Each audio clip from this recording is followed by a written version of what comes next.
What's up, peoples? What's up, my peoples?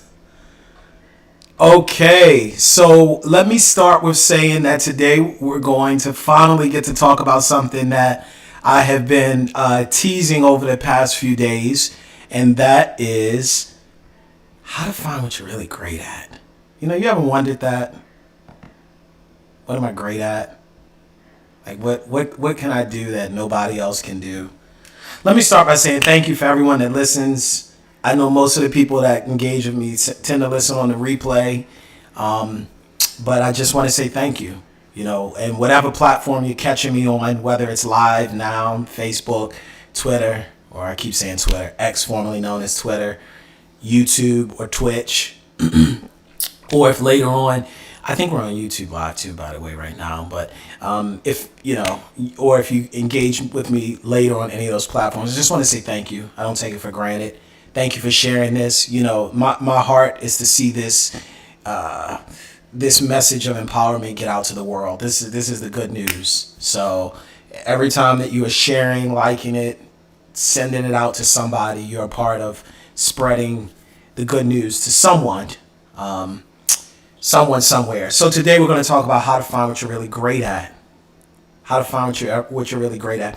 Have you ever thought to yourself, boy, I do a lot of things good, but what am I really great at? Where am I at 10?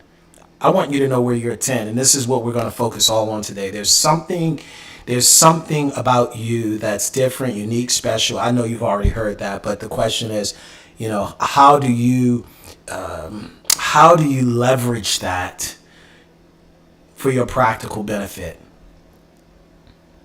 How do you leverage that to your practical benefit? I want to lay the groundwork here. I actually want to give you, this is not going to be a Bible lesson, I promise you. I'm actually going to walk you through my strengths, skills, passions assessment. But I want to start just by reading one scripture, actually. It's just going to be one scripture. Because I think that's going to add context to what it is that I want to share today. Just give me 1 second, please.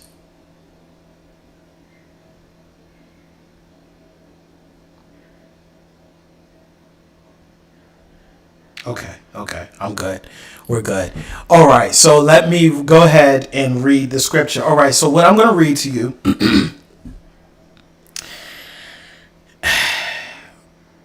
Should I just read it or should I preface it? All right. I want to preface it. I want to build up the suspense a little bit. What I'm going to read to you is not like one of those. You know how sometimes, you hear one scripture and it gives the whole lesson in one scripture. This is not one of those. You're going to have to go on your own. You're going to have to read the story. And many times the way people take this story is different than where I want to go tonight. But I want to focus on the fact that I have read this story many times. And you've probably heard this before too. But it was one particular time over the course of last year that I heard it differently. And when I heard it differently, when I read it this time, it really changed. It was the beginning of me changing the way that I thought about myself and monetizing my gifts and all of that. And that's why I want to read it to you. We're in Luke chapter number 12, verse 16. Luke 12, 16. I'm smiling because it's just, I hope it blesses you like it blessed me. Luke 12, 16. And he spake, who's he? The sensei, the master, the teacher. He spake a parable unto them, saying, the ground of a certain rich man brought forth plenty. I'll read on a little bit because I want to. And he thought within himself, what shall I do, because I have no room where to bestow my fruits? And he said, this I will do. I will pull down my barns and I'll build greater, and there I will bestow all my fruits and my goods. And I will say to my soul, soul, thou hast much goods laid up for many years. Take thine ease, eat, drink, and be merry. But God said unto him, thou fool, this night thy soul shall be required of thee. Then whose shall these things be which thou hast provided? So is he that layeth up treasure for himself and is not rich toward God. All right, so I read the whole story. It's hard when you start to not finish it, right? So I read the whole story. And if you've heard that story, a lot of times people come from the place of condemnation about this man who, yes, he is a hoarder, essentially. He hoards everything for himself, and it's his destruction. And there's one way of looking at it. Of course, one of the lessons here is he that layeth up treasure for himself and is not rich toward God. It doesn't mean you're not rich toward God because you lay up treasure for yourself, but it's just that's all that you're consumed with. This is this is what happens to those. But I want to draw your attention. To that very first scripture, because if you hear it like I heard it in my spirit for the first time about 7 months ago, it's going to bless you so much. Let me just read that one sentence again. And he spake a parable unto them, saying, this is the first sentence that the master says of the parable. The ground of a certain rich man brought forth plentifully. Did y'all catch that? Did y'all catch? Wait a minute. Did y'all catch that? The ground brought forth plenty. See, I didn't hear that before. It didn't say he had some great idea and he worked to get an IPO and figure that out. It didn't say he went to college and then grad school and PhD. It didn't say that he toiled. It didn't even say that he sowed and then he reaped in the land. All it said was the ground brought forth plentifully. This is my point. There is some rich ground in your life that should be bringing forth plentifully. I'm going to get to the circles, but I want to talk to you first. Because I need to dispel and divorce you from the myth that the only way for you to live the life that you've been called to live is by going to a 9 to 5. There's nothing wrong with that. Trust me, there ain't nothing wrong with the 9 to 5. I just need you to understand that the ground is supposed to bring forth fruit. And when I read that for the first time, when I heard that for the first time about 7 months ago, mind you, I'd read it many times before, but I heard it differently for the first time when I was reading, because normally I did like most people who read that story, and I'm focused on the fact of, look what happens when you're stingy, look what happens when you hoard. But this was the first time that the Holy Spirit brought me to, how did he get his wealth to begin with? See, it takes a bigger person to figure out how they got it than when they lost it. I don't want to talk about the destruction. I want to talk about the gain.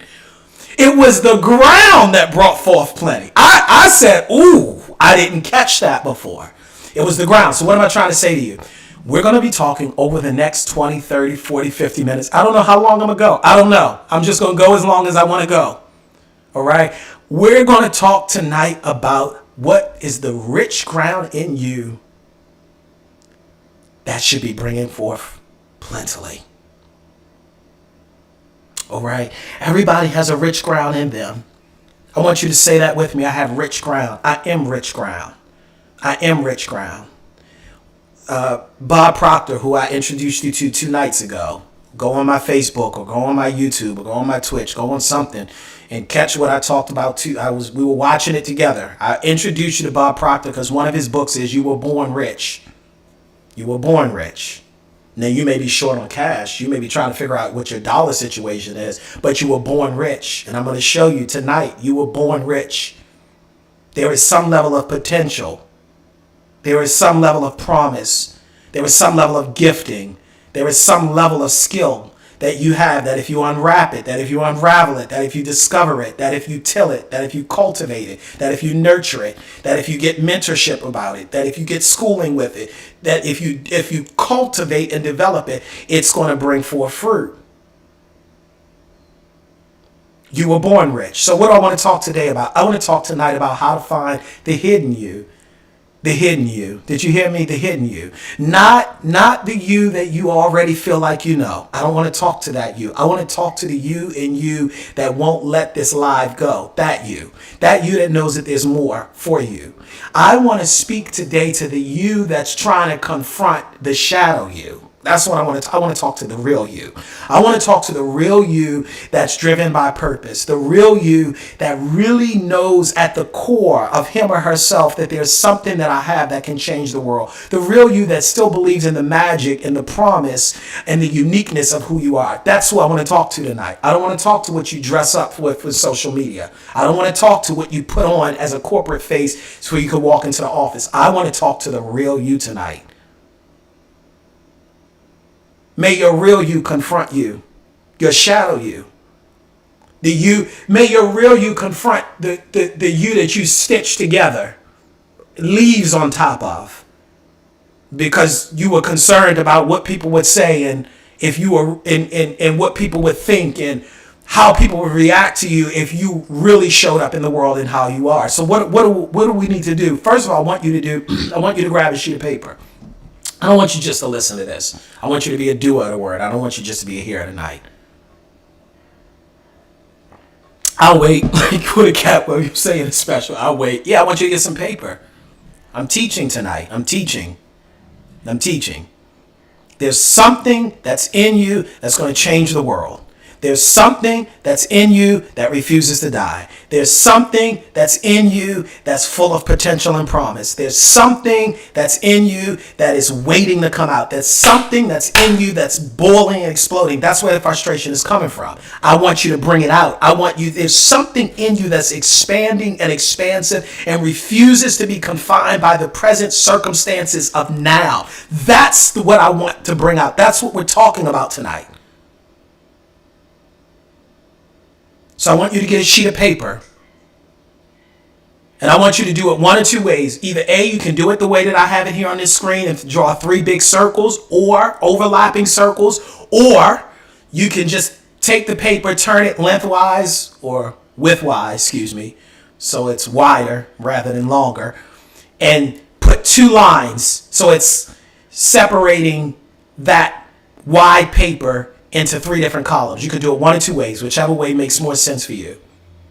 And what we're going to do is either write in those 3 circles or write in those 3 columns: strengths, skills, passions. I'm going to walk you through all 3.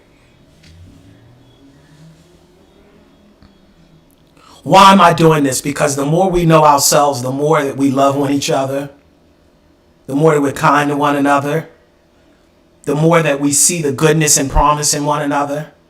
You know, when people are tearing down your dreams, it's not because that they don't like you necessarily. A lot of times, it's a reflection of how they see themselves. So this is my community service to the world. By helping people to get more in touch with the places and the spaces that they lost along the way, because life came along. Life will come along. Life will cause you to forget the goodness of who you are. Life will cause you to forget the magic of who you are. And you went from believing in dreams to just working and trying to make ends meet. And I want to shake you out of that today. You might still go to that job tomorrow. You might still have the same circumstances physically tomorrow that you have right now, but you're going to come into it with a different mindset. You're going to come into it with a different ideology. So we're going to start with this sheet of paper, because this tonight is not information. This is insight. There's a difference. You can find information all over the internet, but how has that helped you? Until it's gotten tethered to some level of understanding inside you. That's what insight is. I want you to see it in you. You've been informed. That's the problem. You've been informed by too many people that haven't gotten you to understand who you are. So you're running after different things in this scheme. Oh, well, let me try to, do something over here. I heard this is making a lot of money over here. Or did you hear about this crypto coin? This is doing this. Stop. Be still and know that I'm God. There's something about understanding yourself and the stillness of yourself. Other voices be darned. Tonight is me sharing with you so that way you can get better in touch with yourself, your own self. So strength, skills, purpose, passion, The first thing we're going to park at, first place we're going to park is strengths. I want you to write that in your column if you're doing it in columns. At the first column. If you're doing it in circles, I want you to write that like I have right there on these 3 circles. I want you to write strengths across the top. Strengths. Underline it, circle it, date stamp it, highlight it. Do something to it. Do something to it, because there's something about your strengths. Now we're going to fill out the tops of the other two circles and or columns so you know where we're going. We're coming right back to strengths. The next one you're going to write skills. The third we're going to write passions, because I want you to know where we're going. I don't want you to get this mixed up, because right now we're not going to talk about passions. People say start with your passions. I disagree. I don't want you to start at your passions. I want you to start at your strengths. Start with what you love. That's what people say. I don't want you to start there. I want you to start with where you're gifted. You might love watching Netflix, but that might not be where you're called to be.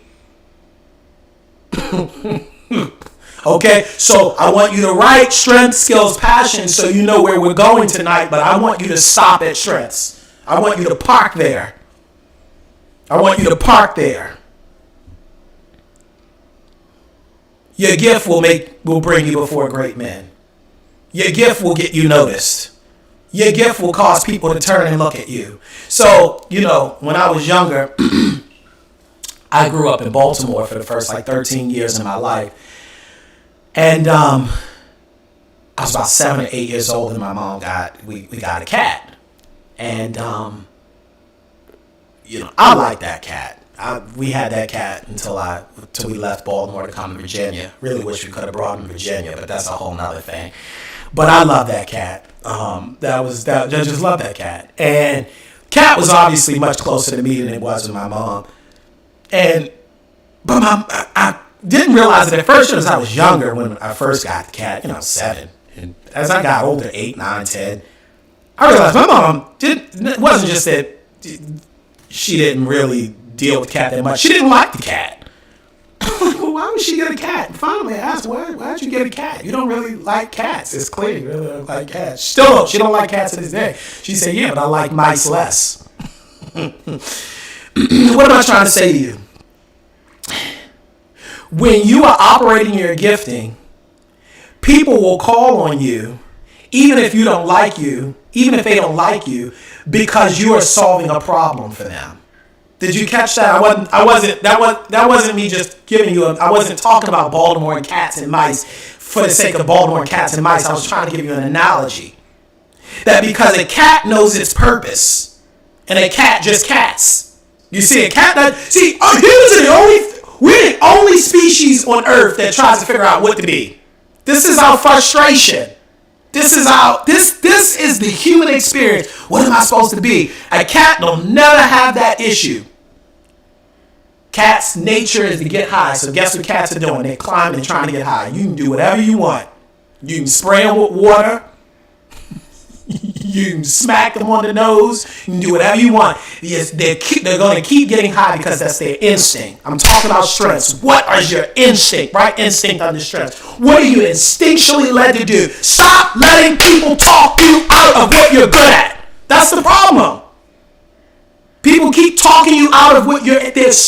That's how you know that it's a God power pulling you in a direction, because you instinctually feel that. You're instinctually moved in that direction.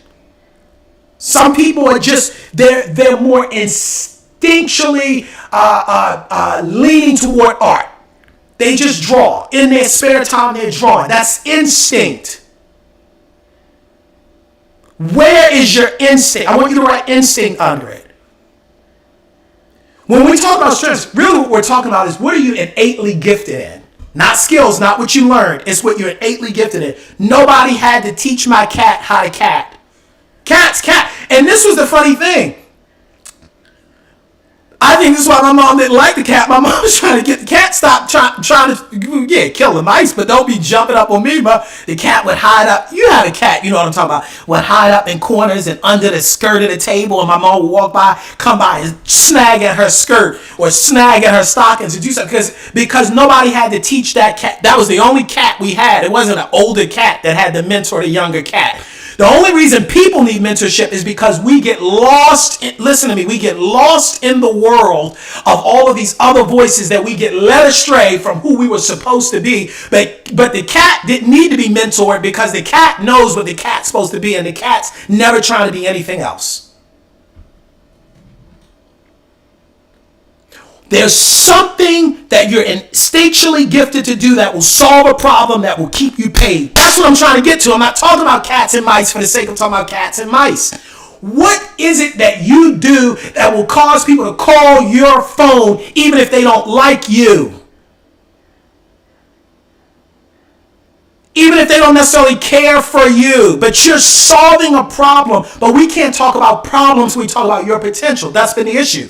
People keep talking about that problem out there and that problem and that problem. I want to start with you. What do you have? So what did I say? Strengths. What are you innately gifted to do? All right, you wrote that down. You know how you know what you're innately gifted to do? I'm giving you some things here. You have the instinct and the timing to do it. That's why Kevin Hart's Kevin Hart.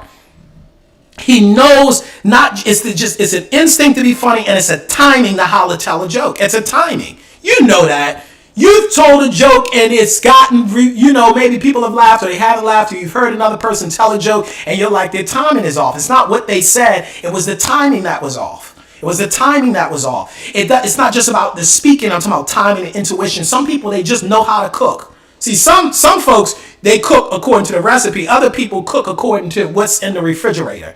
And they just know. They don't have to put a thermometer in the stove. They don't have to put their finger in the chicken. They just know. They feel how the things are cooking, and they know what's going. They've got timing. Me, when I'm in the kitchen, I got a timer for everything, including when the water's boiling. What is it that you do that I'm giving you something else to think about your strengths? I'm giving you something else. What is it that you do that comes easily to you, but it's difficult to others? I want you to write that down right now. Whatever came to your mind first. Don't overthink it. This is what we do. We overthink stuff. I don't want you to overthink it. What's the first thing that came to mind? Write it down. Write it down. What's easy to you, but difficult to others? Easy to you, but difficult to others. It just comes so easy to you. Sometimes it's hard for us to really see what our gifts are because it's just easy for us. So we tend to think about the things that we had to work harder to get, like skills, but I don't want to go to skills. That's second. I want to start with strengths. There's something you do that other people look and say, yo, man, how you do that?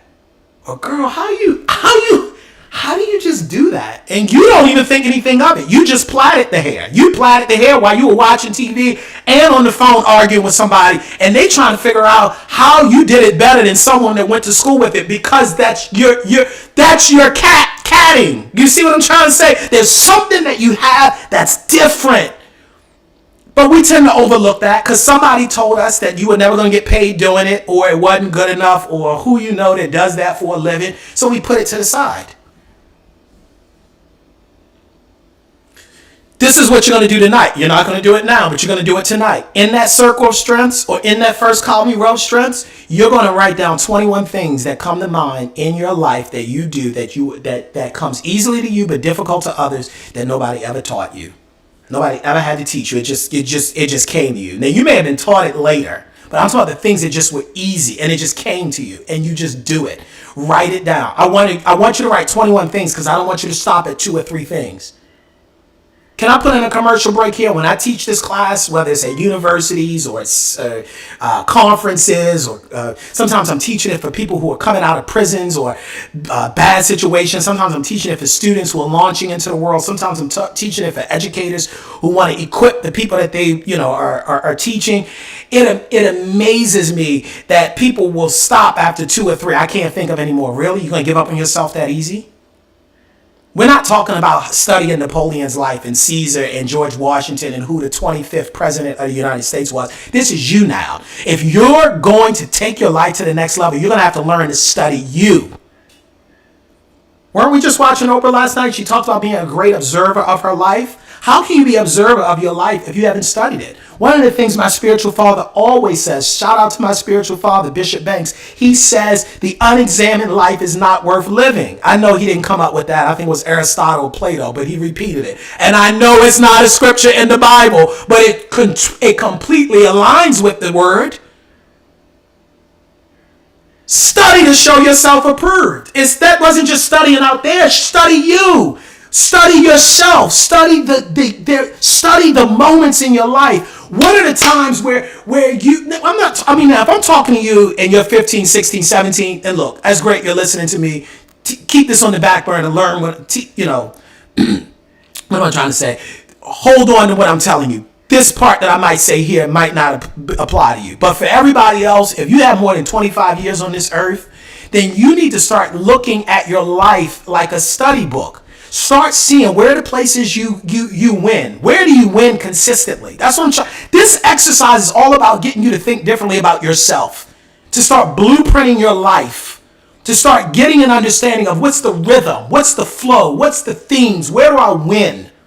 Where do I win? Where do I win? What are the conditions and opportunities that are optimal for my success? Hold on, let me skip ahead, then I'm going to come back. When I'm coaching and teaching people and showing people, let's say interviewing for jobs, one of the biggest mistakes people make when they're asked by either a CEO, a hiring manager, or somebody in front of them, they say, what are you great at or what are you good at? Oh, I'm good at everything. I can do pretty much anything. You know what that says? Lack of self-awareness. Because even if you think you do everything good, you don't do everything good to the same extent.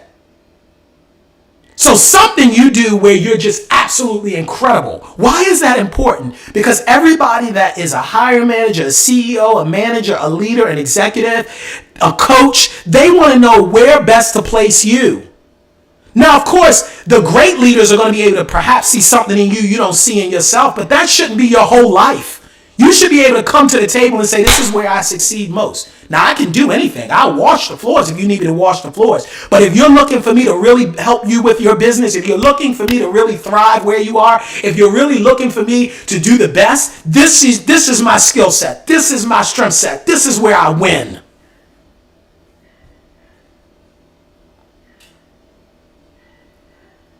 Why is it also important to start with your strengths? Because that's going to build your confidence. Your passions might not. Your passions may never build your confidence, but your strengths will. Somebody is looking for you to solve a problem that only you can solve or only a few people on earth can solve, or you get what I'm saying. Even if it's many people on earth that can solve it, it's fewer. What makes it a strength is that everybody doesn't have it. And you have that. Now, why does it seem like some people have more strengths? One, because they cultivate them more. Two, because they're more aware of it. They're more aware of it. They're more aware of it. They lean into it more. It would bother me. I don't get bothered by it now. I just take the compliment. People say, oh, Daryl, you're gifted. Well, you're gifted too. But hey, if you don't see it, you're gifted too. But you got to recognize it. You got to speak about it. I told you. The girl over Instagram, she said, every time I see you got your face in the camera, yeah, because that's where I win. You see, I'm trying to show you this in real time in a masterclass. I know I win on the camera. I know I win talking. I know I win communicating. Yes, I also do writing. But in the world of communication, that's where I win. So that's where I'm at. Yes, you have to know where you win. Where's your win? All right, so you're going to write that under strengths, okay? I want you to ask yourself a couple questions under strengths in case you're still wondering, okay, how do I answer more? Okay, let me give you some more things. What do you do that comes easily to you but difficult to others? What's a third hand for you? What's like totally natural for you? It's just natural. It's just natural. Write it down. Write it down. Don't even overthink it. Don't even think. Maybe if you had to learn it, whatever. We'll deal with that later. Just write it down. It's natural to you. It's easy to you. It's instinct to you. You just do it. It just comes naturally. See, these are the things I'm telling you. The more you know this about you, the more confident you're going to. This is going to build confidence. Some of this is a confidence game.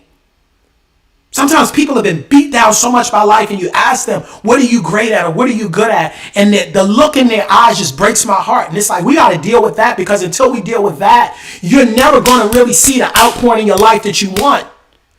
You got to stop going to people's jobs about, I'll just do anything, or I guess I'm going to. No. I want you to throw your shoulders back and be able to talk succinctly and clearly and confidently and with certainty. This is the value add that I bring to the world and to the professional environment. Yes, there's somebody that wants to pay you for what you do. Somebody. All right, okay. So we got strengths. Okay, what else do we put? What's my third hand? What do I lean more towards? Okay, I know I'm getting close to passion here, but let me just go here with you for a second, because we'll get to passion in a second. But just go ahead and write that down. Because when we talk about strengths, you'll know your strengths because it's what you lean more into. Y'all got to give me a second. Y'all got to give me a second.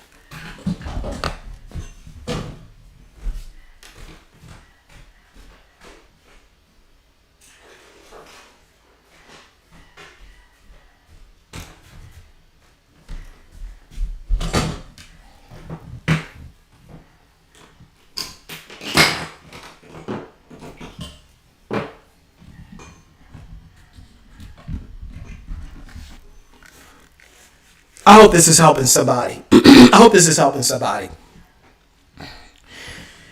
Okay, but what do you lean into? We're talking about what do you lean into? Because this is the distinction. I don't want to get ahead to passions yet, but I want to give you a preview. You might lean into something that you don't necessarily like. I'm going to touch that later. It's what you lean into. We're talking about what are you more naturally inclined to do? The same way that they figure out your hand, right? So I'm part of what they say 14% of people in the world. I'm left-handed, right? But I've met people, especially as I traveled the world, who were born left-handed, but people, because of the country, the culture, whatever, they switch their hand to right. I know they do that they did that in communist countries.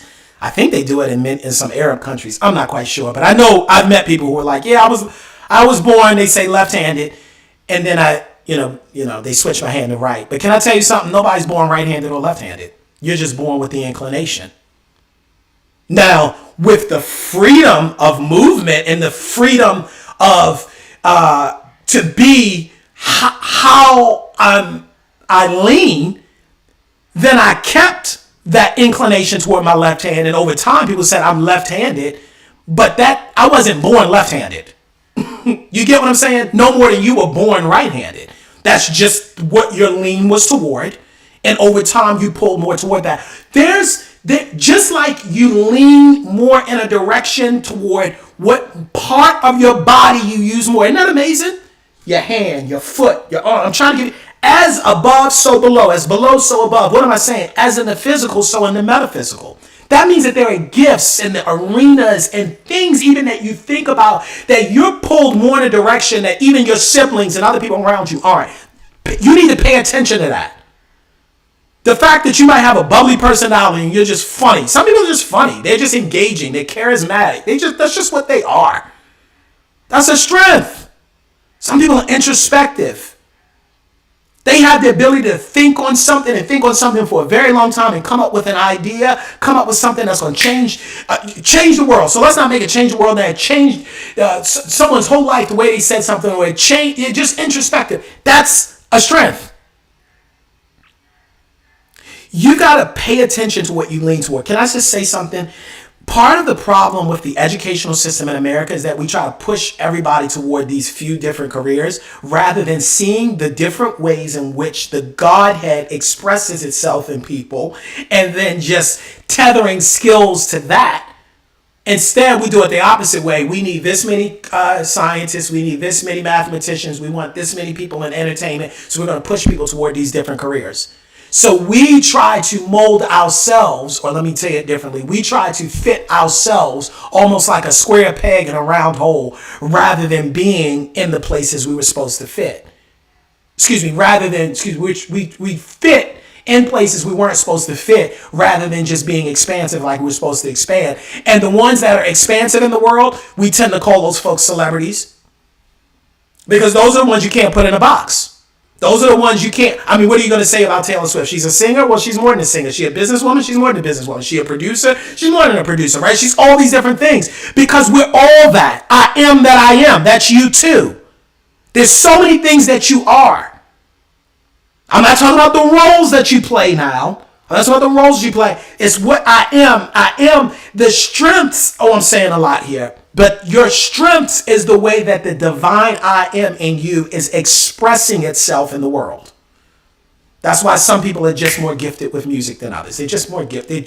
It's in them already. Why is that? Because it's something in them that is fighting to get out. That strength is what we call divinity, literally on the inside, seeking to expand itself into the world. That's how powerful the gift is that you have on the inside of you. It's God trying to reach the world through you with this thing. That's why I'm so serious about what I do. Because I would suggest to you, only about 10% of people on earth are really even operating in that godness. That godness I'm talking about, where we're moving from the gifting on the inside of us. A rich man's ground brought forth plentifully. Did you ever consider that his ground wasn't an outside ground?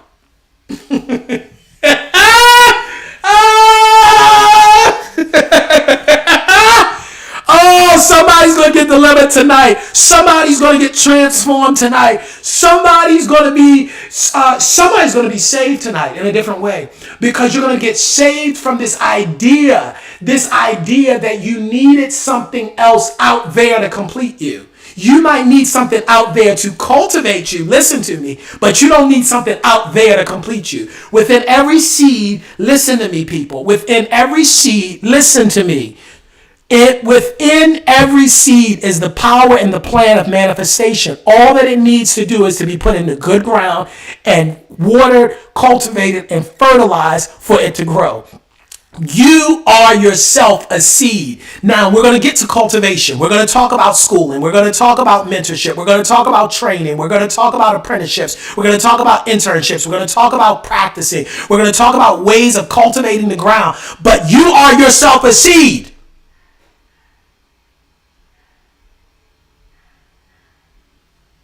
And within you is the power and the plan of manifestation. You don't need anything on the outside to complete you. Let's go to skills, because I'd be here all night on strengths. You know I can do it. I'm telling you, I'd be here all night just on strengths. Let me just put in this right here. If you want me to come to your college, come to your company, come to your corporation and talk to them about this, reach out to me. This is part of what I do. Because you'd be amazed how many people there are that are walking around and never really thought of their lives in this way. Some are high earners, but they were pushed into what mommy and daddy told them they had to do in order to make money, and they still never understood the power of their gifting. So yeah, I've coached people just on this one circle. We'll spend a month on that one circle. We don't even got to get off that circle. Because if I can get you to understand that circle, we don't even have to get to the other two. There's just that circle. That part, like some people would say. All right, let's go to skills, y'all. Because I got stuff to do tonight, and I'm not going to be on here with y'all all night. Skills. These are learned abilities. This won't be hard for you, because when we talk strengths, many people go to skills. Because this is what you put on your resume. Anything you had to learn to do is a skill. Somebody once said to me, well, speaking is my strength. I said, really? You were born speaking? He said, yeah, I was born speaking. I speak Spanish and I speak English. I said, you were born. Wait a minute, let me get this straight. Because this would make you need to be in the Guinness Book of World Records. You were born speaking Spanish and English, and he got quiet. He said, well, you know what I mean. No, I don't know what you mean. He said, well, I wasn't born speaking it. Exactly. So then it's not a strength, it's a skill. Somebody had to teach you how to speak that.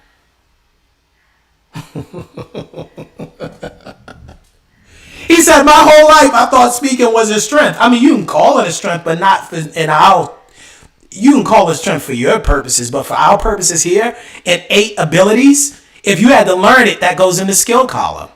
Unless you're going to tell me you came out the womb speaking Spanish and English. Mark Twain, one of the greatest writers in American history, said that the difference between the right word and almost the right word is the difference between the lightning and the lightning bug. What am I trying to say? The ability, I'm going to use a big word here, the ability to discern, hear me, the ability to discern the difference in what words to use in writing or speaking, that ability is a strength, because you can't teach discernment. You get it? You can't teach intuition. The intuition, the discernment, the instinct, the timing to know which words go where and how to use them, that's a strength. But the learning of the speech itself is the skill. Why is that important for you to know? Because my communication is bigger than my speaking. What am I trying to say? While communication might be the strength, speaking is the skill. How do I know that? Because I'm trying to get you to see the difference between the strength and the skill. You want to know the difference between the strength and the skill right here. If I can see it, taste it, feel it, hear it, touch it, if I can sense it with any of my 5 physical senses, it's a strength. Excuse me, it's a skill. It's not a strength. The strength is so vast and so powerful and so great that it's in a realm that sits outside of the 5 senses. You cannot see my ability to discern what words I should use. That's the strength. That's the gift that God gave me before the beginning of time. Before my mommy ever taught me the English language, God had already engrafted me with the ability to know which words go where. You can't sense that. The only thing that you can sense, hear, or come into contact with in your physical world is the way that strength, that strength of communication manifests in the natural world, which is through speaking. So for all of my people out there that say I'm a piano player or whatever and I'm a musician, your timing, your intuition, your proclivity toward music, your ability to just feel the vibe. You can't teach feeling the vibe. I can teach you the piano. I can teach you the guitar. I can teach you the violin. I can teach you, what do they call it, the harmonica. I can teach you the accordion. Isn't that where Urkel had one of them accordions? I cannot teach you how to feel the music. Why am I telling you this? Because your strengths and your gifts are far bigger than you ever thought. I promise you that. Because you focus on the skill, and the skill is nice. There's nothing wrong with the skill. The skill is how the skill is how it's going to manifest in the world. So somebody gives you a paper dollar. You need to know the skill. You need to know the skill. But the reason why it's important to know the strength is, in case that skill cannot manifest in that way, that strength is still always going to come out. So what am I trying to say? The writer is always going to find a way. If they're truly a writer at heart, they're going to find a way to express the words even if they don't have a pen.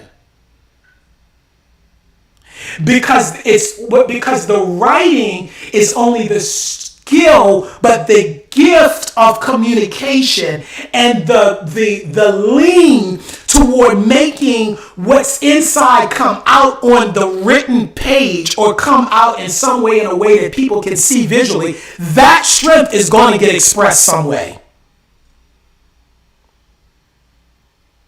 So that's why you have people graffitiing the side of walls. So instead of you getting mad at the teenager that's doing that, recognize that's that strength that's coming out of them. This is part of the reason why I'm good with younger folks when it comes to seeing negative things that they're doing, because I can see that's the strength coming out. It's just coming out in a way that we wouldn't necessarily, because would you call graffitiing a skill? Would you call scamming a skill? It's not a skill, but your ability to know where money's going and how to talk to people and all that. I'm just giving a point of how it might be negative in the way that it is being manifested, but let's look beyond the negative and see that there is a ground that people have and something's coming out of the ground. So what are you going to do under your strength circle, under your strengths column? You're going to write down 21 skills. This is going to be easier for you because you know your skills. All you got to do is go to your resume. But these skills, this is what's going to be the challenge for you, is to make sure you're not writing under skills which you just put under strengths and vice versa. My real challenge is to get you to begin thinking differently and distinctively. That's what we learn in law school. It's all about distinctions. One is more like this than like that. That's all lawyers are doing in the courtroom. They're bringing up a court case to say my case is more like this than like that. I want you to see what the strength is versus what the skill is. They're going to work together, but they are different. Why is it important? The more that I know my strengths, now I start thinking about what skills I need to intentionally gain in order to build on top of my strengths. That's where education has failed us. Because we start with the strengths. The skills. We start with, you come into class, in America, I'm talking about at least in the American education system, people talk to you for 12 years, first grade, second grade, third. I didn't even talk about kindergarten. If you like me, you were pre-K 3 and pre-K 4. So I did pre-K 3, pre-K 4, kindergarten, first grade, second grade, third grade, fourth grade, fifth grade, sixth grade, seventh grade, eighth grade, ninth grade, 10th grade, 11th grade, 12th grade. Everybody talking to you about all this information and Napoleon and Martin King and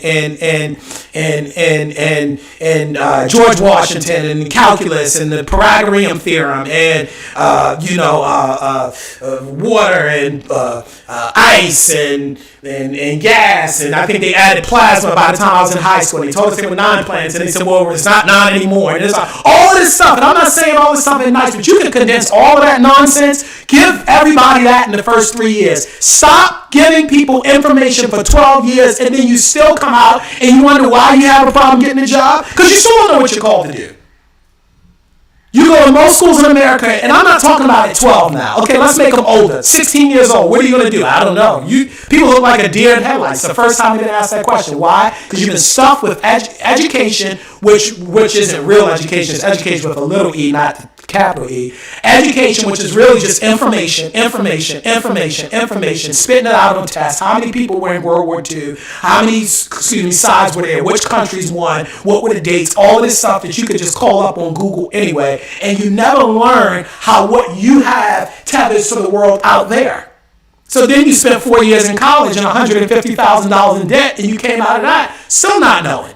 Because you probably picked a major because somebody told you you're going to make a lot of money when you came out. Not if that's not what you're gifted at. Huh? Not if that's not what you're called to do. Huh?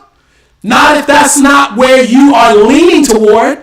The people that do really great in their careers, those are the people that they're doing for money what they would have done for free. See, I'm getting you there when I bring you to the overlap of the 3 circles. Spoiler alert, I'm trying to get you there. What can you do for money that you would have been doing for free?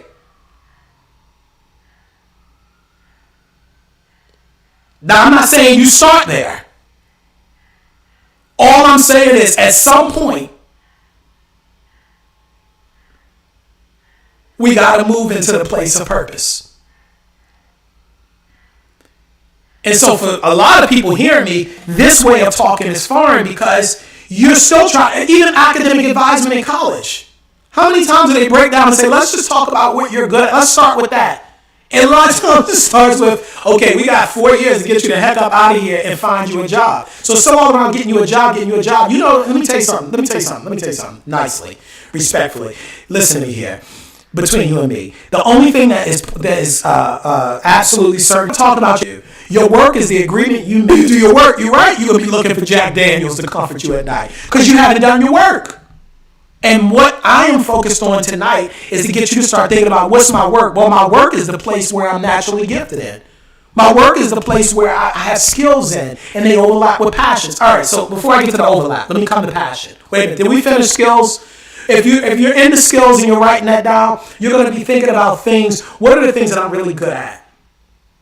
What are the things that I really, at some point you want to start thinking about where can I be a master? You know, you're in your 20s, you're probably not a master in anything. You might think you are, but, and I say that with respect. The point is, I want you to write down your skills, right? Now let's come to passions. Now I want you to come to passions. Now we're coming to passions, all right? Let me tell you what passion is not. Passion is not about what excites you. I want to use an F word, not the 4-letter F word. Another F word. I want to use a bigger F word, literally. Fulfillment. I want you to write that down. I want you to write that down. I want you to write that down. I want you to write it down. I want you to write it down. I want you to write it down. I want you to write it down. I want you to write it down. Fulfillment. Where are fulfillment? Fulfillment. Not just excitement. See, fulfillment is connected to. Let me say. Okay, let me say it this way. It got good to me when I heard it in this ear. It's not that what fulfills you doesn't excite you too. It's just that when we talk about what excites you, and we just talk about what excites you, that may just be what excites you. But when you start talking about what fulfills you, that excites others.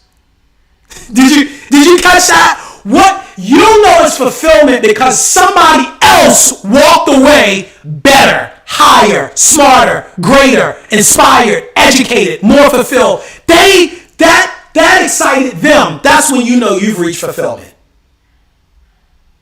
This is important because somebody said, well, my passion is money. Well, but I mean, unless you're talking about teaching it, right? All right, helping people understand it, then you and I aren't talking about the same thing. My passion is having a Lamborghini. Yeah, but that's not. No, I'm not. No, sir. I'm not saying that's not a desire of yours. See, passions and burning desires are different than earthly desires. Ooh. I know I'm saying a lot. I'm talking about the desires that are real deep in your heart. I'm not talking about the desires that are just like materialistic. This is deeper. This is deeper. So when we talk about passions, we're talking about things that are fulfillment and burning desires. It's that place of deep satisfaction. This is what I want you to think about. What do you do when you do it time stand still? You do it to relieve stress. We're talking about passions here.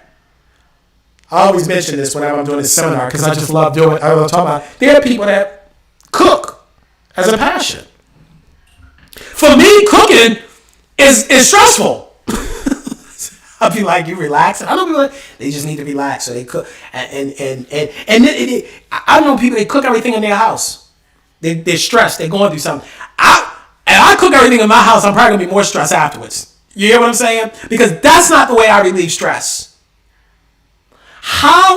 What is it for you that you do that time stands still? Whether it's cooking, whether it's painting, whether it's writing, whether it's creating, whether it's tinkering around on a program on a computer. What is that? Now, you might be saying, well, Daryl, this sounds like strength. Not necessarily, because we got to get real with ourselves. And that's why I want you to write these in different circles. Sometimes the things that we're passionate about, we're not really gifted in. We've got to find a place that overlaps. That's why I want you to go through this exercise with me and go through all three. Because now as you think about passion as separate than strength, they could overlap. But as being a separate thing than strengths, I want us to get real about that. I know people that say, I'm passionate about basketball, and playing basketball. And I'm thinking, but are you gifted for that? You think you're passionate because you play it, 2 or 3 times a week. But even these people think about it. These world-class athletes, they're not playing it 2 and 3 times a week, not at your age. They were doing it all day, every day. They ate, slept, drunk that. I'm talking about it's a passion and you do it 4 or 5, 2 a couple times a week or whatever. See, that's why I say we got to get real with ourselves about what we're really good at, or we have the the ability to be good at, the proclivity to be good at, the intuition to be good at, right? What are we really great at, right? Naturally, what have we learned to do? And then, because I'm bringing it all together, and then what we love to do, where does that overlap? But I don't want us to start with the overlap, because then some of you might end off at the same place you started. If you just start with the overlap, I want you to go through all 3 circles, or if it's columns, it's easier for you, write them in all 3 columns. And then look at, where do you start seeing themes?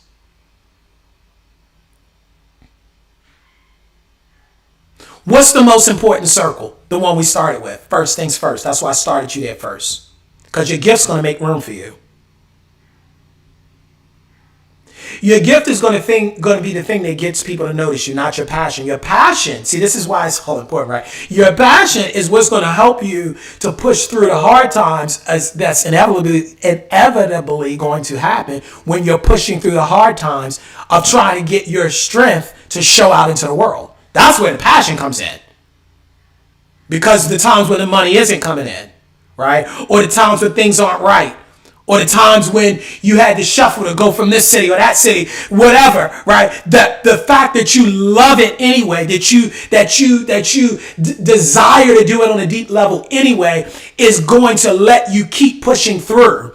But your passion isn't necessarily going to cause somebody to turn their head and say, I want to hire you. I want to bring you on my team. I want to work with you in my company. But your strength will. Your strength will get people to call you. When you're operating your strength will cause somebody to say, every time I do stuff like this, I'm telling you, every time I do this, somebody's in my DM. How can you help me with this? Let's do mentorship around this. Let's do coaching around this. Why? Because people are seeing me operate in a strength and recognize they have the opportunity to work with me, and I can help them find their strength, right? But it starts with you operating in the area and the arena of your gifting. Where are you gifted? Where are you great? Where are you a 10? Where could you be a 10? We need to talk about this more. Imagine how bad you'd be. I mean, Michael Jackson bad now, not bad. Michael Jackson bad.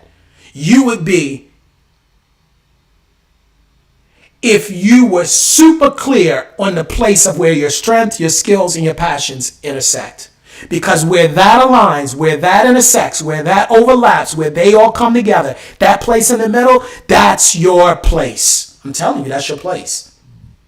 That's your place. And the thing is, it moves throughout life. This is the part we don't talk about enough. It moves throughout life. Why is that? Because certain strengths show up differently in different seasons of our lives.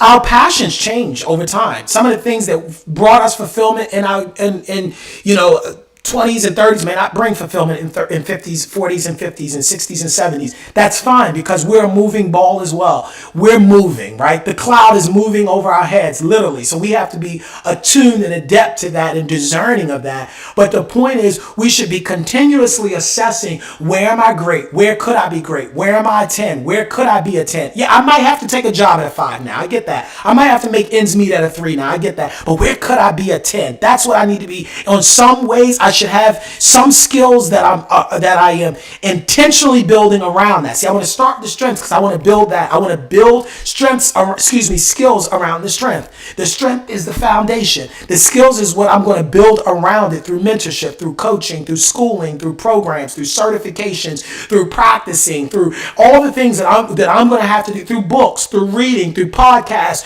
through influencers, through seminars, through webinars. There's so many things that I can do to learn to how to get that strength on a different level. I need to be, see, this is the other thing. Let me talk to you, people. If I know my strengths, I can start listening to people who have the same type of strength, even if it's not the same level. Did you catch that?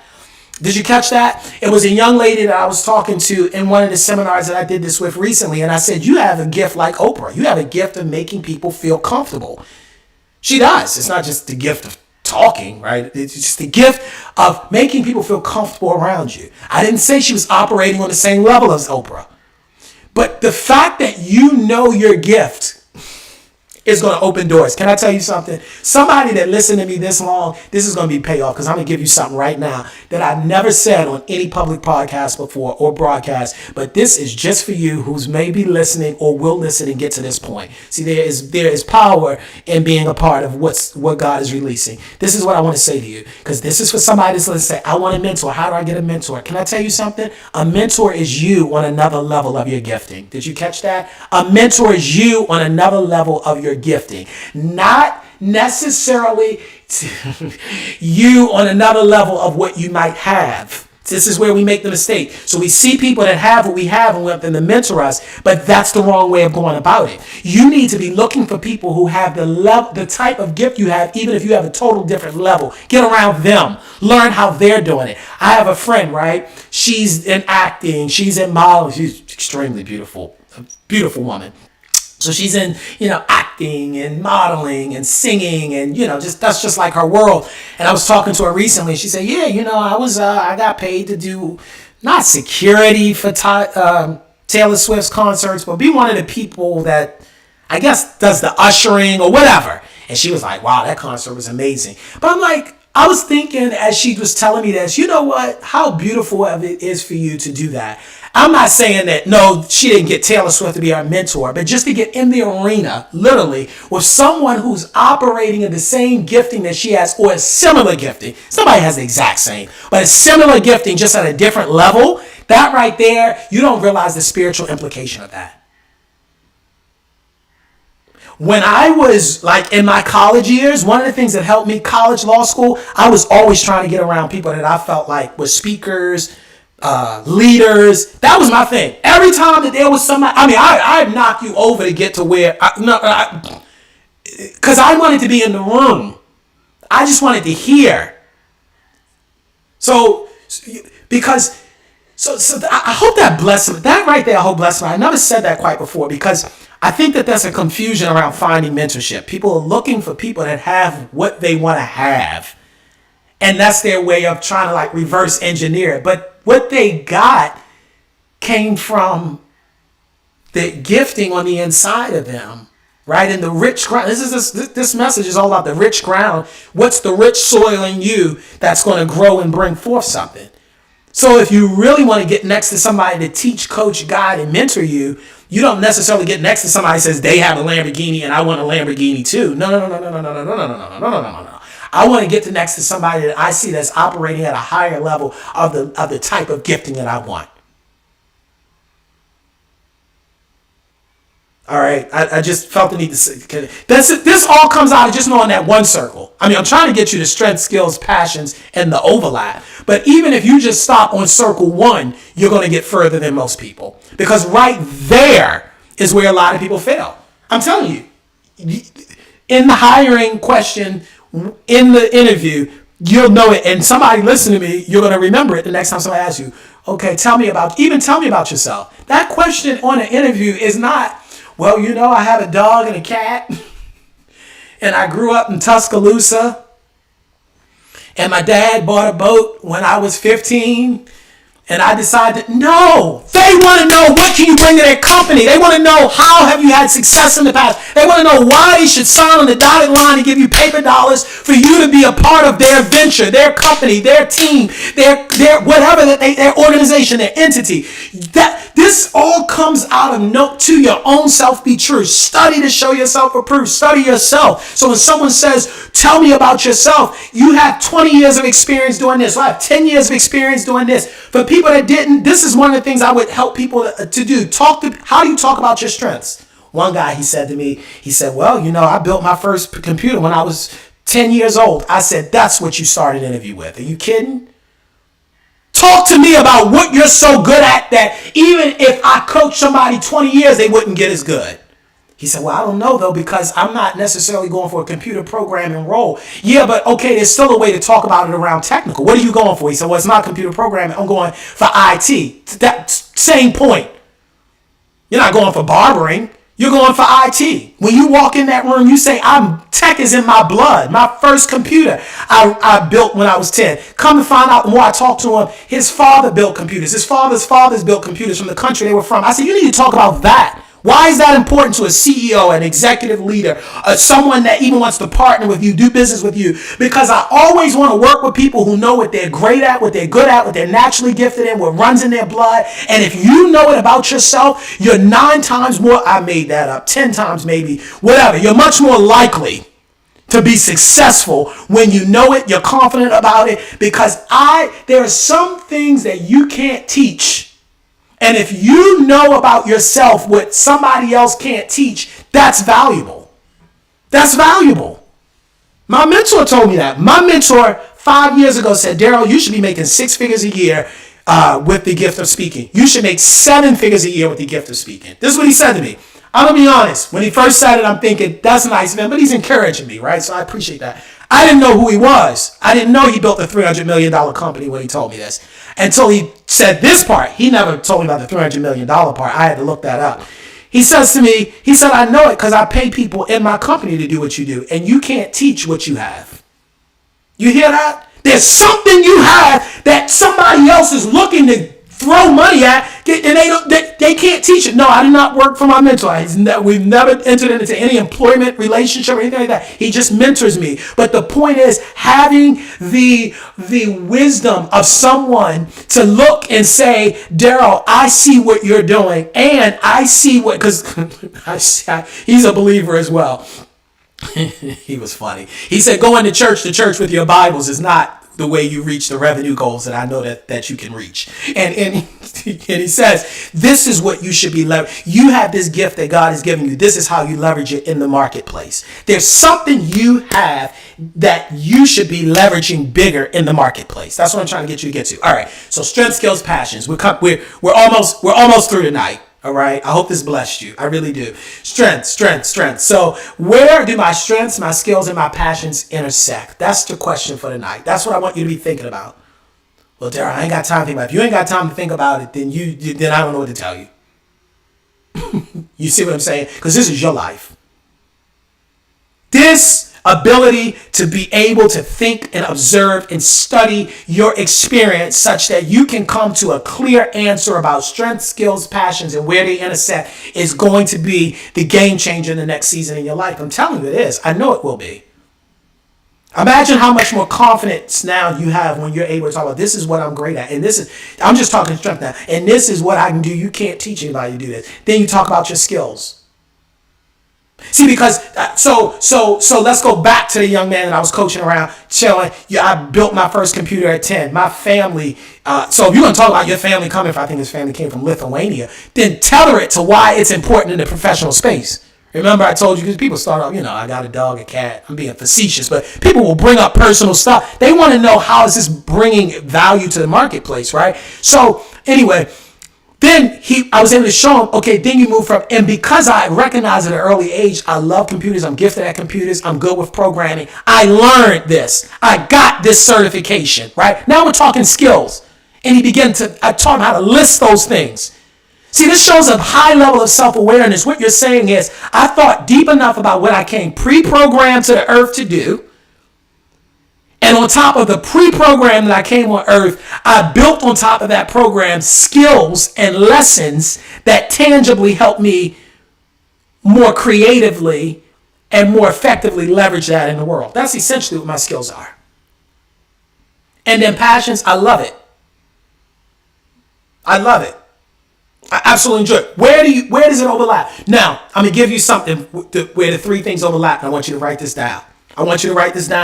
This right here, I'm telling you, somebody going to say, how you going to do that? I'm going to claim my own 100-fold return over this, because these are the things that I share on the corporate setting for big dollars. But I'm just doing this right here because I love you and I just want to share this with the people. So right now I'm claiming my 100-fold return. I thank you, Lord, for all that I'm pouring into your people and that your people will receive from this. And just this one sentence is going to bless somebody's life. Because this right here, this is what you came for, what I'm about to give you here. This one sentence is how we're going to distill strengths, skills, passions. What do I want to say right here? This is the question. Are you here? Are you checking with me? This is what I want to ask you. What is play for you, but work for others? That's where you overlap. Listen, what is play for you, but work for others? What is play for you, but work for others? That'll keep you paid. What is play for you, but work for others? That'll cause people to turn their head about you. What is play for you, but work for others? That's what you need to be talking about in interviews. What is play for you, but work for others? That's what you need to be thinking about if you're talking about a business. What is play for you, but work for others? It's play for you. It's play for you. That's the beauty about watching kids young, because you see this is what they know what they're gifted in. It's just somehow in life, over time, people tell us, who's going to pay you to do that? So you just kind of let it go. What's play for you? What's play for you? What is that, cooking? Is that designing class? Is that dancing? Are you one of those people that just goes in the room, you shut the door, and you just dance for hours at a time? You just dance. Okay, you get around with somebody like me, I can show you how to turn that into, that can be a business or a side hustle. I'm not saying you quit your job to do it. It can be a side hustle. All right, why are you not teaching people maybe dance? Maybe people will pay you just to watch you dance. Right? There's so many ways, right, that can come out. I'm just giving you a piece there, right? What is play for you but work for others? Somebody will pay you to do. This is play for me. This is play for me. I mean, yeah, I had to put together the slideshow, and yeah, we got to put some stuff together to get on here and make it professional. But this is fun for me, right? That's what I'm trying to get to. It was fun for you, but work for somebody else. When I say it's work, it's toiling for somebody else to figure out, okay, did I get the slideshow right? I got to get on here. Did I get my words right? They're nervous about it. They're shaking about it. For me, this is the fun part. Now, trying to put together the slides, that's the part somebody else is loving it, excited about, and dreaming about, and all of that. But this is where I get in, right? This is what's played for me, right? But work for somebody else. Let me just say that somebody's looking at the circles saying, I would have put the circles a little differently. I would have made the colors differently. That's probably because you're more gifted. That's where you're gifted in. That you see that. See, this is the thing about gifting. You see what other people don't see. That's as small as the person that looks in the refrigerator and like, oh, I know how to cook this, and this from the refrigerator. Somebody else looking there, I don't know. It's not necessarily because they lack of creativity, but it's because that's not their, they aren't gifted in that way. What's play for you but work for others? That is the place consistently that you need to be asking the Holy Spirit to show you how to unwrap and unravel in your life. I'm not saying that'll be your full-time job. I'm not saying build a whole business around it. I'm not saying any of that. All I am saying is there should be a stream of revenue coming into your life from something that is play for you but work for others. It's play for you. It's just play for you. You would do it anyway. You would have done it anyway. You would have done it anyway. You would have done it. You were doing it anyway. You did. Somebody will pay you to do it. What? I don't care how. I'm gonna tell you how. Let me tell you how. I was looking the other day. It's a man called in Japan. It's a guy. You rent him, right? You rent him. He has a business, and so I want you to guess what's his gifting. I can't. I mean, I'll ask you this together. I can't say I know for a fact, but this is what he's made money doing. He rents himself out as a do-nothing friend, right? So what does that mean? He will come see you, right? You pay him for meetups to come see him. I'm not talking anything sexually now, right? You come see him. He'll come to see you, or he'll come with you to events. But he's marketed as do-nothing person. What does that mean? He's not going to do anything. He makes that clear. He doesn't do anything. As a matter of fact, he'll probably be on his phone the whole time, but he's there. So they pay him to do this. Right? And you might think, well, what is the gift in that? Well, the first gift I'm going to tell you is his business acumen. Some people want companionship so bad, because this is what this came out of. He recognized that there were a group of people that they wanted, when I say group, it was a type of person, right? They were so in need of companionship that he decided to launch a business. Wasn't around shit, but don't bother me. Matter of fact, I would rather you not talk to me because I'm not going to talk back. He says says it in the ad. So he went viral because people said, do people really pay him to do it? Yeah. And he has pretty good fees. And then it became a novelty. You remember Salt Bay? The one that was sprinkling the salt with his hand, just like so. Y'all know what I'm talking about. And this man took $30 steaks and was charging y'all $500 a cut just so he could. What's the gift there? Showmanship.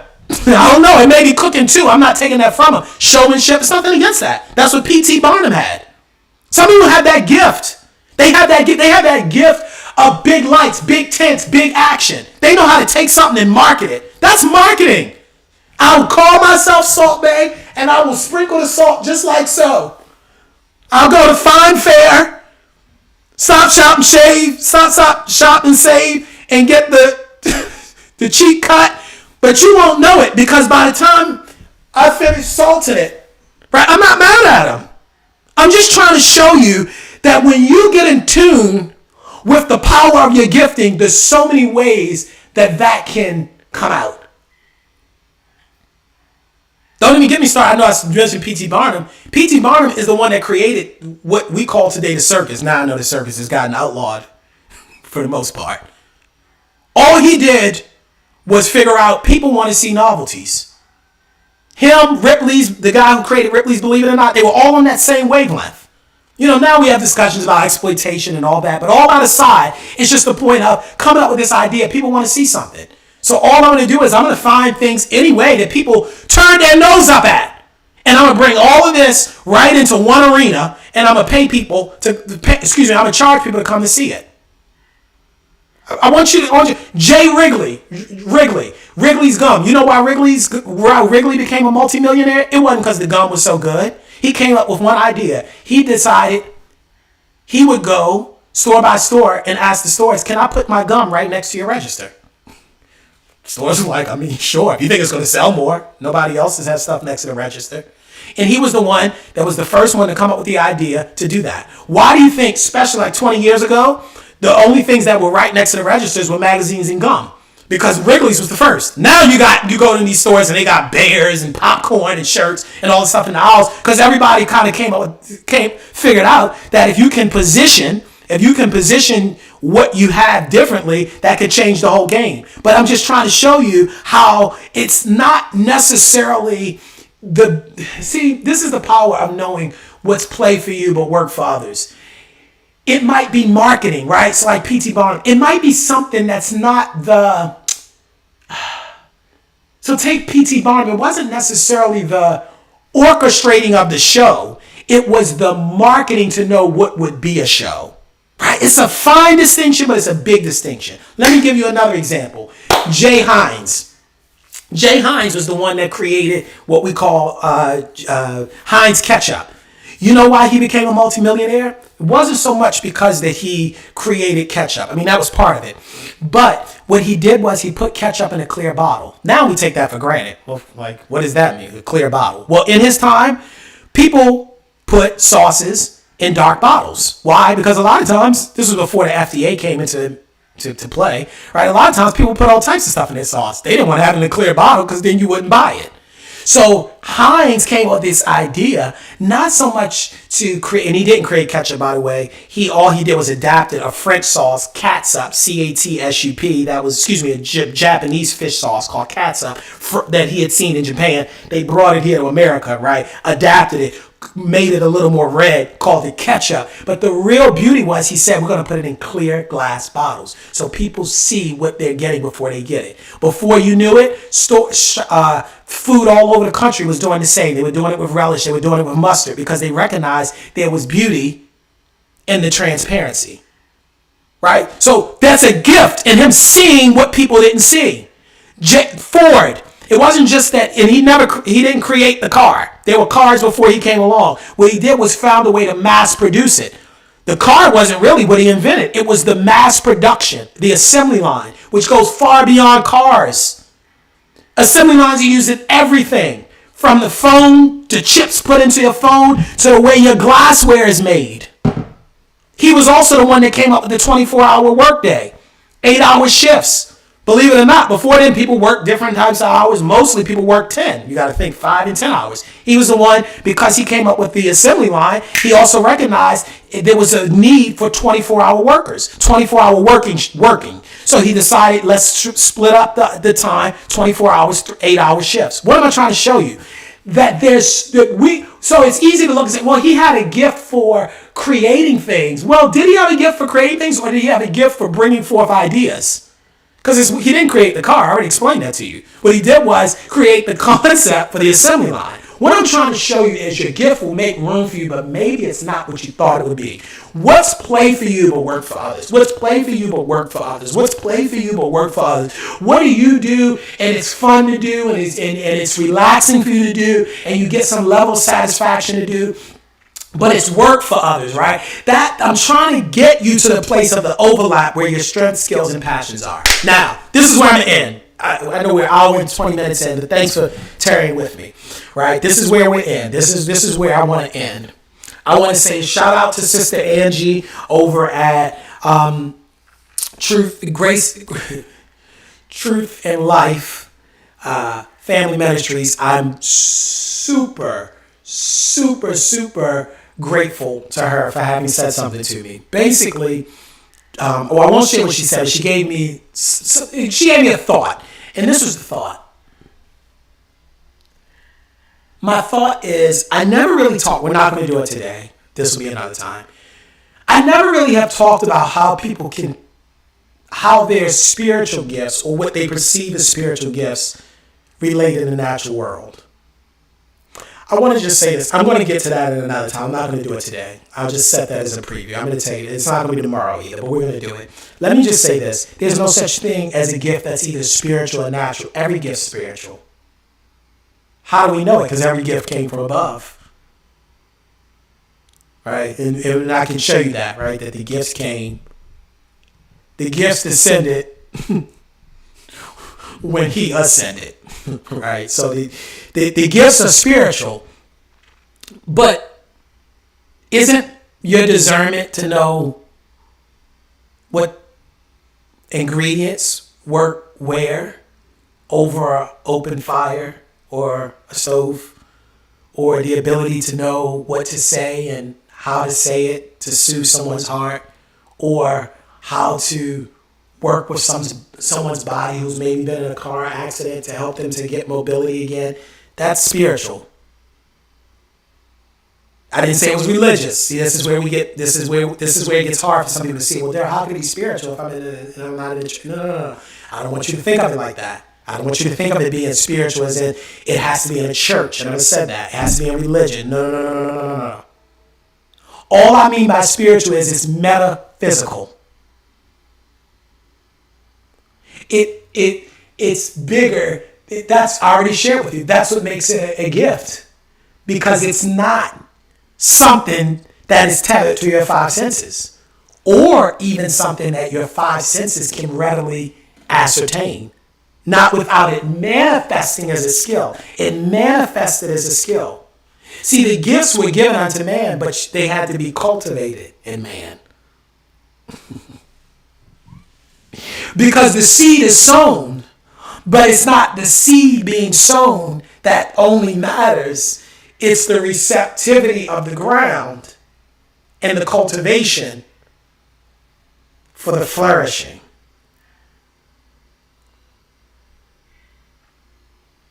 So I'm going to end where I started. Do you hear it differently now? Luke 12. My friends, you with me? You with me? You tracking with me?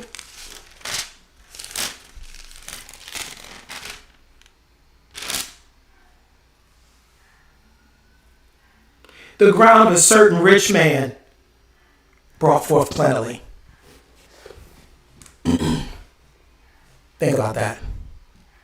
After everything I shared over the past hour and 20 minutes, I'm going to say a little bit more and then I'm going to go, but I just want you to ruminate on that for a second.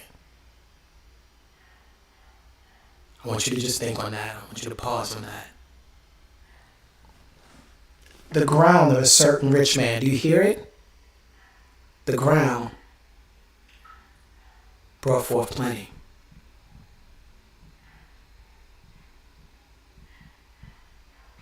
What made him rich? He was aware of his ground. The easiest thing for someone to steal from you is something you don't know you have. You were born rich. You may be short on cash, but you were born rich. Everything that anybody uses thinks hopefully evidence of things not seen. For by it the elders received a good report. And by it we understand that the worlds were framed by the word of God, so that things which do appear came from things which we do not see. That's money. That's the Rolls Royce. That's the private jet. That's the helicopter. That's the yacht. That's the mansions. That's the enterprises. That's the businesses. All of that you see came from a place, from something you cannot see. Facebook came from an idea. It didn't come from a computer.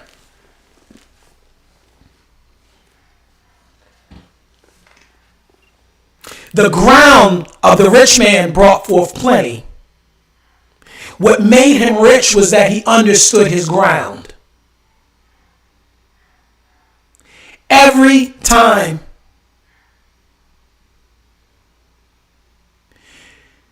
let me say it different. I'm not going to say every time. I want to make the statement a little differently.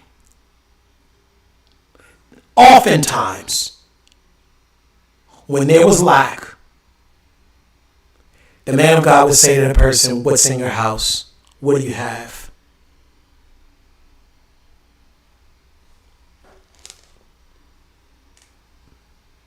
Can I tell you something about rich people I know? Including me, because I know my ground. So I'm rich people like me, but I'm just other rich people. We know our ground. Huh? Stop dismissing the goodness of what's on the inside of you. A tree without leaves is still a tree. It may be a hard season, but the tree is still a tree. Don't get that thing twisted.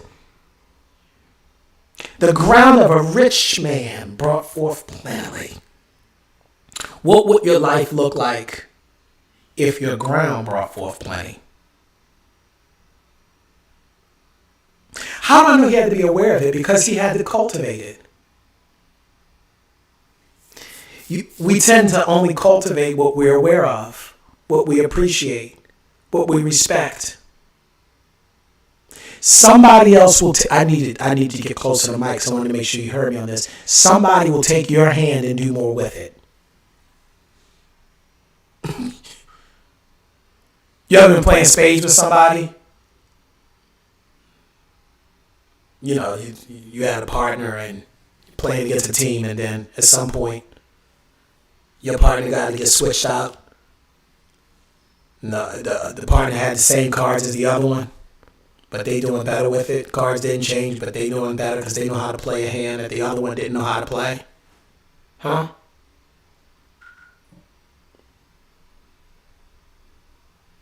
What do you have that you're standing on?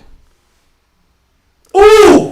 God, I just heard it in my spirit. You're standing on holy ground. That wasn't just Moses. Right where you are. And somebody lied to you and told you that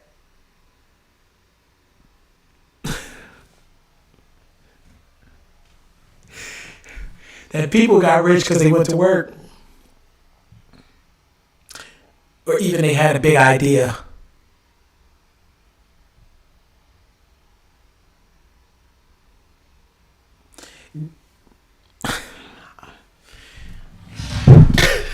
I'm not going to touch that. I was going to go somewhere else, but I'm not going to touch that. I'm not going to do that tonight. I'm not going to do that tonight because it's not my place tonight. It'll be my place later, but it won't be my place tonight. I need this to seep in for you tonight. That the rich man's ground brought forth plentifully. I'm going to speak a word over your life when I get off there tonight. But I need to speak a word because I want the word that I speak over your life for you to start to understand the ground. There's a ground that you're on. There's a ground that you have. There's a ground that you're standing in. There's a ground. There's a ground. The enemy doesn't want you to know that. The enemy does not want you to know it. The enemy wants you to sell your ground.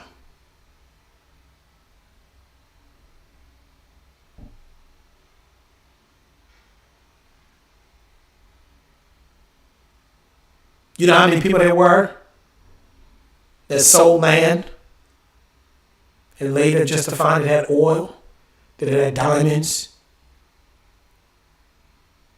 that it had copper, and they sold what would have been a lifeline for their children's children for a quick buck. But they wouldn't have sold it, obviously, if they knew what was in the ground. Would you have given up on your dream so easily if you knew what was in your ground? Huh? If you knew.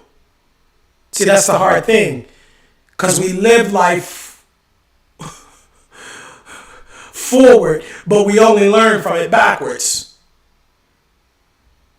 So you kind of got to move forward in faith a little bit. Groping in some ways through the dark.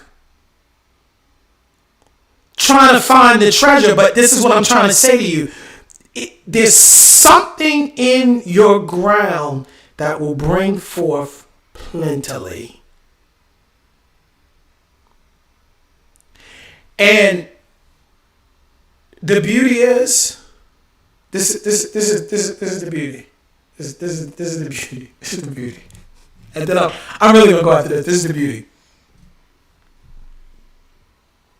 The man that was talked about in Luke, that wasn't even a particularly good man. He was a hoarder, right? And that was the story said. Took everything, kept it for himself. I didn't even focus on that part of the story. Yeah, he lost it. Yeah, it was all demanded of him, but he built it. And he built it because he was working on a spiritual principle. Remember before Adam and Eve got kicked out of the garden? Remember, the ground brought forth plenty. And part of the curse was that they would, by their own toil, try to bring forth from the ground. This is the irony. Even though that was a stingy and hoarding man, he was working and operating in a spiritual principle from the time of Eden.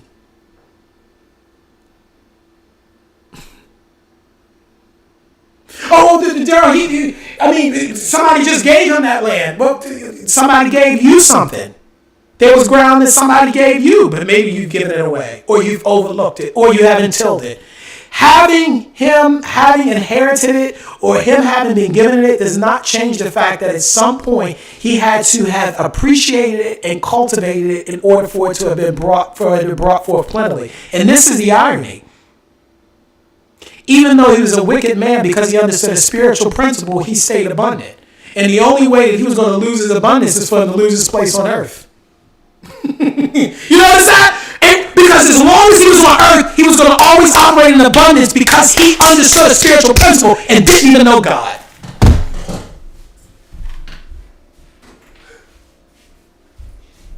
That right there ought to bless you. Because you made it all about knowing scripture and verse and this and that. I'm trying to bring you out of that. This man he was not rich toward God. Didn't it say that? Didn't know God. Wasn't one of those that was called by the Lord, as it were. But yet he was operating in abundance on earth because he understood a spiritual principle. My God. Let me tell you something. Solomon said this. Solomon said, better is he that is hated and hath a servant than he that honors himself and lacks bread. I'm going to tell you something. This is where I am. This is where I am right now. Don't talk to me about how spiritual you are. It will witness through the level of operation and the fruits that you show in this earth. I want my ground to bring forth plentifully. I want my ground to bring forth plentifully and abundantly. My ground. It's nice to come up with ideas. It's nice. Do you understand? Let me tell you. And then I'm gonna go, y'all. This is blessing me. Let me tell you how high the spiritual principle was working. He was working in a spiritual principle that preceded Abraham. What am I telling you? I'm talking about the evil one, the wicked one, the one that didn't know the Lord, the one that wasn't rich toward God, the one that was stingy and a hoarder. I'm talking about that one. He was operating in a spiritual principle that preceded Abraham.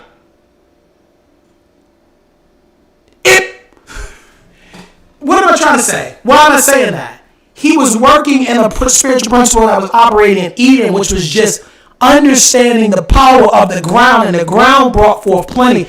It wasn't until Abel and Abraham that we even start seeing sacrifices. Do you realize when did Adam sacrifice? When did Adam sow? When did he sow? I'm just asking. When did he sow? When did he give anything to make the land grow? He didn't give nothing. Abel gave him a first fruit, and then by the time of Abraham, we start hearing about tithe. So there is a level of operation that's higher than sowing and reaping. My God! It's the operation of grace and understanding divine inheritance in a land and the ground bringing forth plenty. I'm going to tell you something. I'd rather operate under that paradigm just because I'm one of God's and there's rich ground in me, he's going to cause it to bring forth fruit. Whether I tithe or not. Oh my God. I lost at least one person on the live with that. I'm not saying don't tithe. What I'm saying is your faithfulness will never match the faithfulness of God. There is a principle that is higher than sowing and reaping, and it's grace. That's what he's operating in. That's why he was rich. Because he was certain. He was so certain about the ground bringing forth that he said, I'm going to tear down this barn, I'm going to build a bigger barn for more stuff. Because he was anticipating more. He was that sure that the ground would bring forth. What do you have on the inside of you that's going to bring forth? And this is what I want to speak over your life, and then I'm done tonight. This is what I'm going to speak over your life. I'm going to speak over your life that you're never going to be the same again. I'm going to speak over your life that now that you've heard this message, that you're going to start to ask the Holy Spirit to show you where is the ground in your life. Where's the ground in the rich ground? That's the abundant, the plentiful, the plentiful ground. The plentiful ground. The ground that allows you to live the life you've been called to live, to go minister the way you want to minister. Some of you listen to me, you want to go to another country and talk to people about stuff. But how are you going to do that with the way your life's set up now? You got to ask your boss to get off for 24 hours. And you got to ask him that a month in advance. What would your life look like if there was a ground that brought forth plenty? Oh, Jesus. What would your life look like? Still in America, they said, now I'm bringing it from spiritual to natural. In America, there are only 3% of people in the country that own land. I didn't say that own a house, that own the land. That own the land. House ownership is not a biblical principle. I don't even want to touch that. I don't want to touch that. Somebody said to me in another country, he said, y'all don't own nothing over there in America. I said, what do you mean? We own our houses. He said, don't you pay taxes? I said, well, it's property tax. He said, then you don't own it. Because they can take it, right? If you don't pay property tax. I said, well, yeah, but he's like, okay, so in my country, you buy it. It's yours. You don't have to keep paying for it over and over. I said, I didn't think about that. Huh? What would your life look like if the land brought forth plenty? The land. What would you tell the boss at your job tonight if the land brought forth plenty?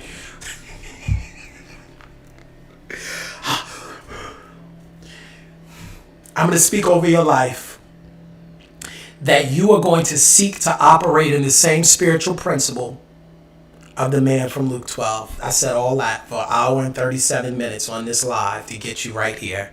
That you're going to begin to talk and act and speak and direct your life such that you can hear from thus saith the Lord, what is the ground that will bring forth plenty in my life? That's the prayer. And I'm going to speak over your life that you're going to take a fresh look over your life. You're going to take a fresh look. You're going to look at it again. You're going to study yourself to show yourself approved. You're going to find more confidence in yourself. You're going to find more certainty in yourself. You're going to find more power in yourself. You're going to find more authority in yourself. You're going to find that you see yourself differently just by going through this exercise. And I'm going to speak over your life that as you do this, that in the next 3 days, whenever you hear this, because there's no time, space, or distance in the spirit, whenever you hear this, that in the next 3 days, that something will happen in the natural, whether it's a person, a place, or a thing, or something that's happening to confirm to you that this is your rich ground. This is your rich ground. This is your rich ground. Where's my rich ground, Lord? What's going to bring forth abundantly? So I can give more. Not just of my time and not just of my money, but of my time. I want to give more. I want to give more. I want to be more free to do for the kingdom. I want to give more. I want to give more. I want to do more. I want to expand more.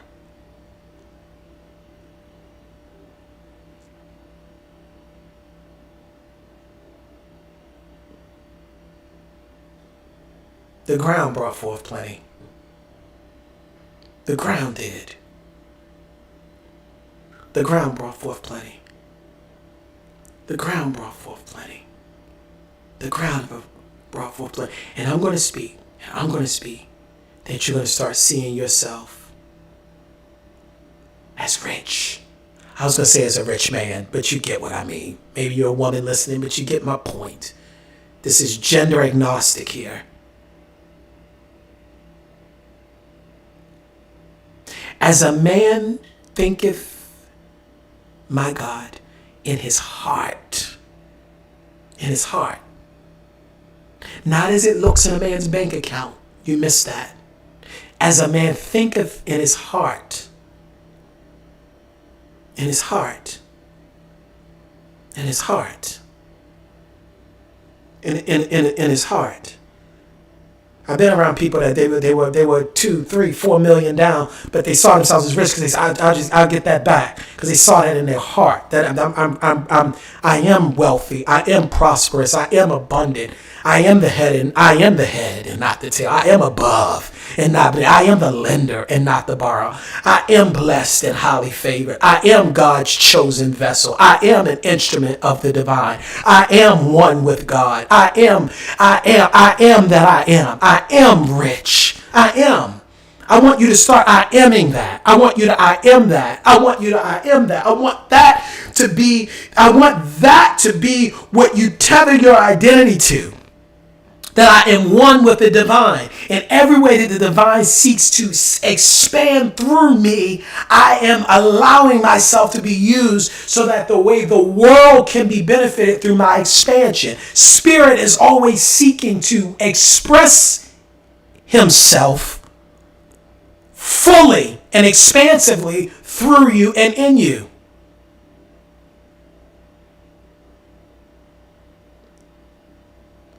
So we're told that these signs will follow. You're looking for the signs to precede. That's been the problem. You need the signs are going to follow. What are the signs that's going to follow? You're going to start to see the ground bring forth plentifully when you have already believed that you are rich. David perceived he was king, and then he got to the throne.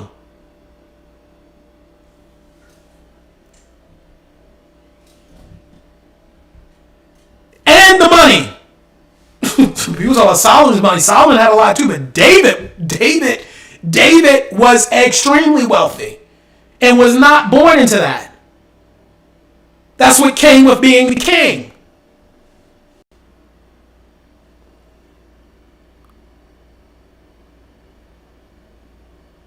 But he had to perceive it first. The sign of the throne followed his perception of being a king. The sign of his reign began with the perception of his rulership. Do you get what I'm trying to? Do you get what? Are you picking up what I'm putting down tonight?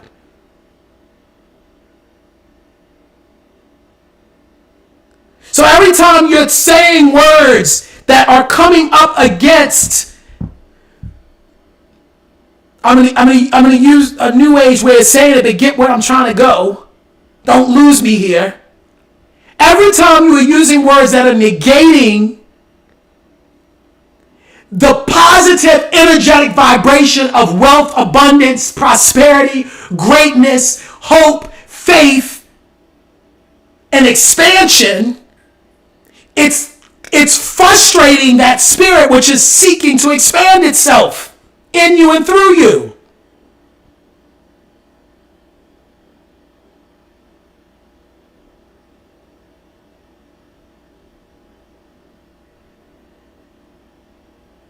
The signs will follow. That's faith. I am rich. I am wealthy. I am abundant. I have so much potential. I am favored. Doors are opening. I am gifted. People are looking to bless me. People are looking for me to solve problems based on my gifting. My gift is expanding. My aura is expanding. My reach is expanding. My influence is expanding. My networks are expanding. My platforms are expanding. My businesses are expanding. My products are expanding.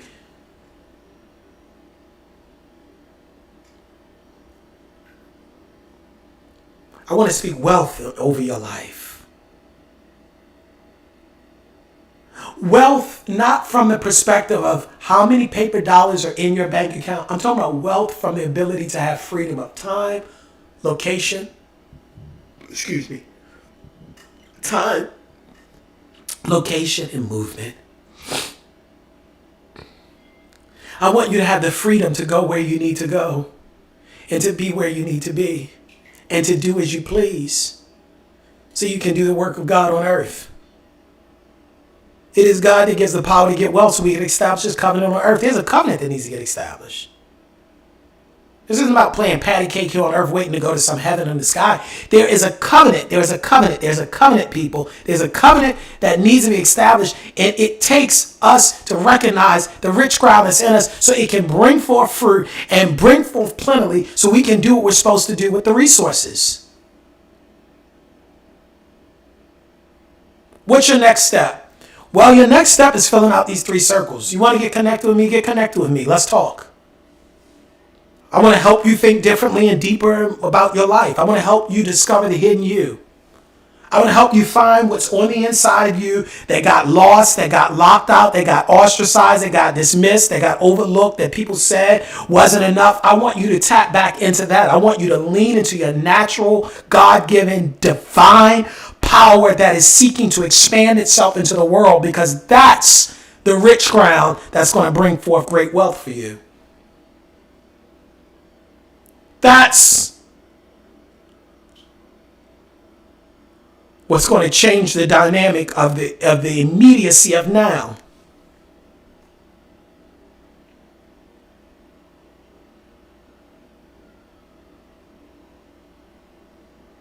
I'm about to go. But I just hope you got it like I got it. That the rich man's crown. Oh, his ground brought forth plentifully. What would the world look like if nobody had a job as we understand a job and everybody's ground brought forth fruit? What would we do all day? I'm just saying, like, what would that look like?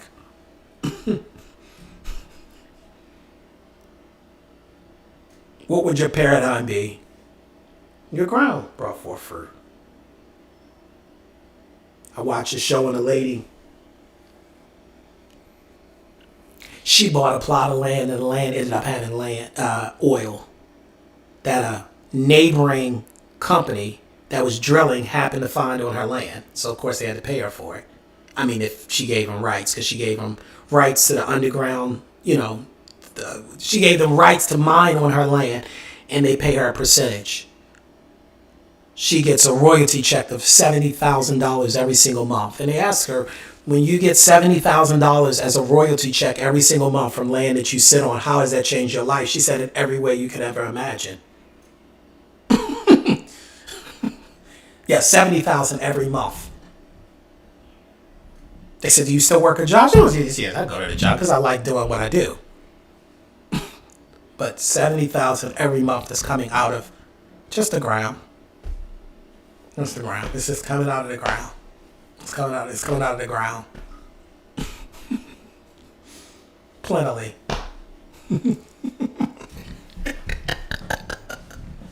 That blessed me.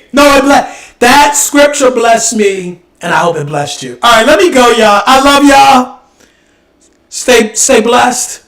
Stay prosperous. Can I say that? Stay prosperous. I don't care what's in your bank account right now. I'm talking about with a mindset of prospering and a paradigm